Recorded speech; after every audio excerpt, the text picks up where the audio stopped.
ఇక నెక్స్ట్ రాజంపేట లోక్సభకి వెళ్దాం.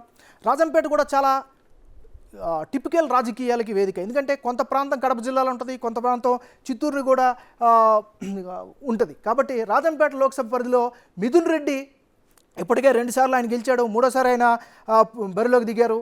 ఇక నల్లారి కిరణ్ కుమార్ రెడ్డి ఉమ్మడి ఆంధ్రప్రదేశ్ చివరి ముఖ్యమంత్రి, ఆయన మొదటిసారిగా ఎంపీకి పోటీ పడుతూ ఉన్నాడు. సో ఇక్కడ ఈ లోక్సభ పరిధిలో చూస్తే రాజంపేట, కోడూరు, రాయచోటి, తంబాలపల్లి, పీలేరు, మదనపల్లి, పొంగనూరు ఈ నియోజకవర్గాలన్నీ కూడా రాజంపేట లోక్సభ పరిధిలోకి వస్తాయి. అయితే ఇక్కడ టఫ్ ఫైట్ మాత్రం చాలా స్పష్టంగా కనిపిస్తుంది వీళ్ళిద్దరి మధ్య. కానీ మిథున్ రెడ్డికే అడ్వాంటేజ్ ఉండే అవకాశం ఉన్నట్టుగా కూడా స్థానికంగా ఉండేటటువంటి పరిస్థితులు బట్టి అక్కడ మనకి అర్థం చేసుకోవచ్చు. ఎందుకంటే అక్కడ ఉండేటటువంటి ముఖ్యంగా పొంగనూరు కావచ్చు, మదనపల్లి కావచ్చు, రాజంపేట, తంబాలపల్లి ఇలాంటి ప్రాంతాల్లో చాలా బేస్ సంపాదించుకున్నటువంటి పరిస్థితి ఉంది. ఇక ఈ రాజంపేట లోక్సభ పరిధిలో ఉండే ఒక 2 నియోజకవర్గాల గురించి ఒకసారి మనకు పరిశీలించినట్లయితే రాయచోటికి వెళ్దాం.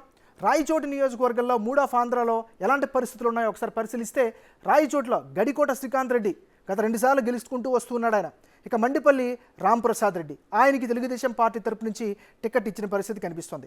శ్రీకాంత్ రెడ్డి వైఎస్ రాజశేఖర్ రెడ్డి తర్వాత వైఎస్ జగన్మోహన్ రెడ్డి కుటుంబానికి అత్యంత సన్నిహితుడు. సో ఆ తలడ 4గా ఉండేటువంటి వ్యక్తి.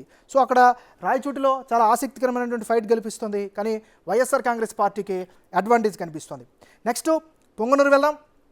పొంగనూరు చాలా కీలకమైనటువంటి నియోజకవర్గం.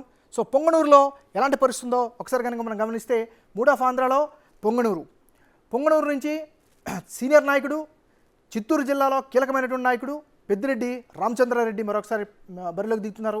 ఇక చెల్లా రామచంద్రారెడ్డి ఆయన పైన తెలుగుదేశం పార్టీ కూటమి అభ్యర్థిగా పోటీలోకి దింపింది. సో పొంగనూరులో టఫ్ ఫైట్ ఉన్నప్పటికీ కూడా వైఎస్ఆర్ కాంగ్రెస్ పార్టీకి అడ్వాంటేజ్ అయ్యే అవకాశం ఉంది. సో ఓవరాల్గా రాజంపేట పార్లమెంటు పరిధిలో మాత్రం పరిశీలిస్తే అక్కడ వైఎస్ఆర్ కాంగ్రెస్ పార్టీకే ఎడ్జ్ కనిపిస్తుంది.